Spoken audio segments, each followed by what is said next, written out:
With the holidays right around the corner, I put together this simple project that'll help enhance the look of your fireplace. Hey everybody, welcome back to the channel. And in this video, I'm going to show you exactly how I built this fireplace mantle, easy and fast. So let's get right into it. As always, remember that these tools are very dangerous and you should always approach with caution when using them. Remember to do these projects at your own risk. I started out by figuring out the length of the mantle that I wanted to make, and then I had the boards cut to size. I'm using a 1x6. I'll have all the materials listed in the description below so you can check it out for yourself. So with this piece here, I'm doing a 45-degree angle cut right down the middle. And this is the piece that's going to hold my mantle to the fireplace. I'm going to be using the French cleat method to secure it to the wall, and we'll get into that a little bit later. Here I'm measuring one of the cleats in one of the boards. This is only so that when I secure them together, they will be very accurate down the middle. So here I am testing it again. Now I'm going to move everything over to my sawhorse table. I'm going to use two methods to secure these pieces. So we'll start off by using wood glue to glue them.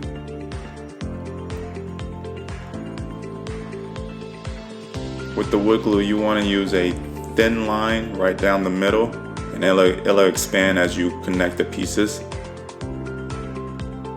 Then I'm going to add some clamps to each side and allow it to dry for a few minutes. Just checking the edges here, make sure it is lined up. And if you have any excess running from the wood glue, you can just use a damp rag to clean it up.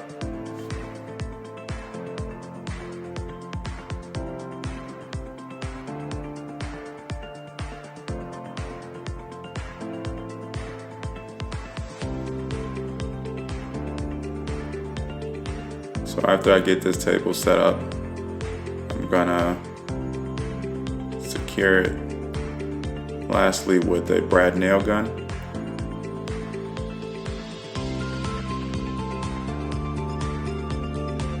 I believe the size nails I'm using here is 1.5, but it will be in the description, so don't quote me on this. Alright, next I want to connect the other two pieces.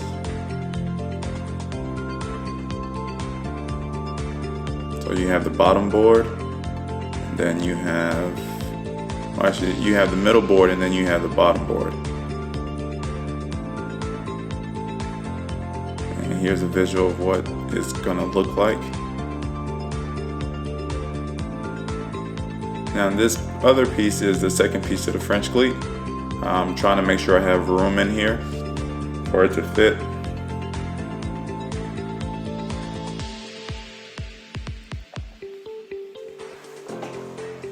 Now we're going to connect them with the wood glue. Remember to use a thin line when applying the wood glue, which I'm clearly not doing here, but that's okay.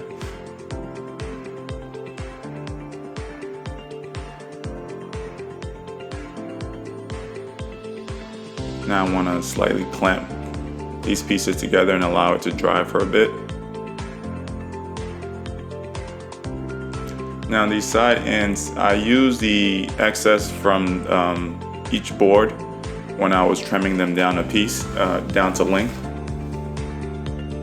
Oh, looks like I lost a piece there.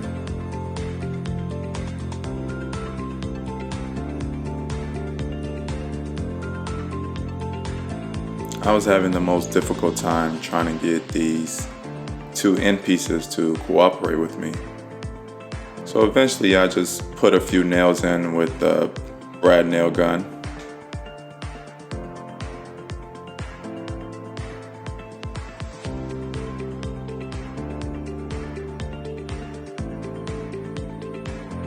As you see, I'm still struggling.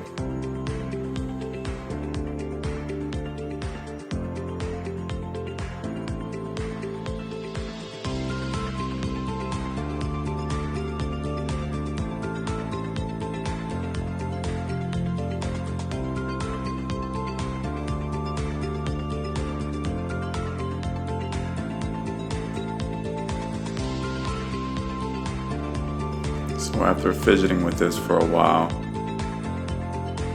I think I finally got it to sit. So then I'll allow it to dry for a little bit of time and added more nails. So this is what the final product looks like. Everything's all secure and put together. Now I'm going to move over to the fireplace and put up the second half of the French cleat.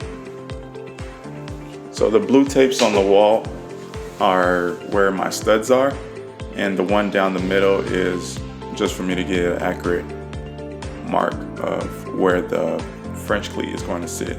As you can notice, I've also put a piece of tape on the cleat itself. So I put up one side of the wall, and then I'm putting up the second side here while measuring, just to make sure that it's leveled. And then afterwards I'm going to go through and add the rest of my nails into the studs. So earlier we talked about the French cleat, and how this is going to work is we're going to slide the other half that's on the mantle onto the top of that board. Alright, so next we're going to sand it down very lightly so that we don't remove too much of the wood. After that, I'm going to take a screwdriver and just rub it down the middle along the edges of the mantle.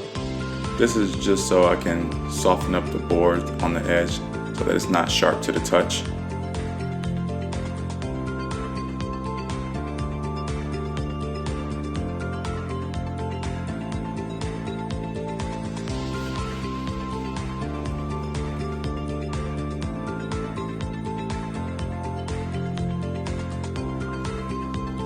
Now, before we start painting, I wanted to fill in any gaps that I saw on the mantle. And I'm just using a filler here. So any imperfections or big gaps that I see, I'm just going to fill it in.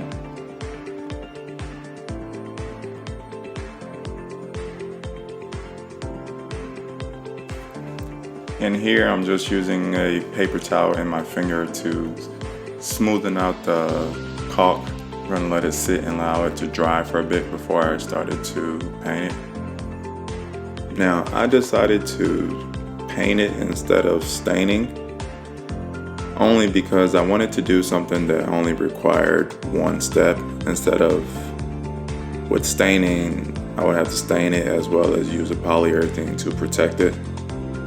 So that's the main reason why I went with paint instead. I could have done 2 coats, but I figured one would be enough, so that's what I did.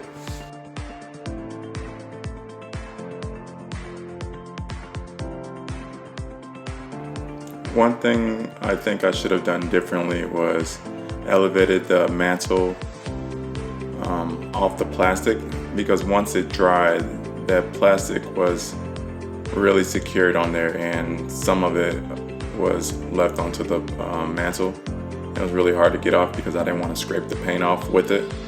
So that's just something to keep in mind if you're doing this project.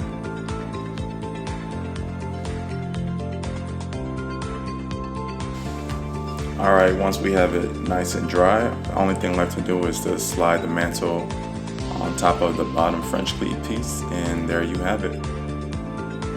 Okay, so that'll do it for this video. I really appreciate you guys for sticking through the entire video with me. If you enjoyed this video, please let me know. If you found a better way of doing this project, definitely give me any tips in the comments and we'll go from there. So, bye, I guess.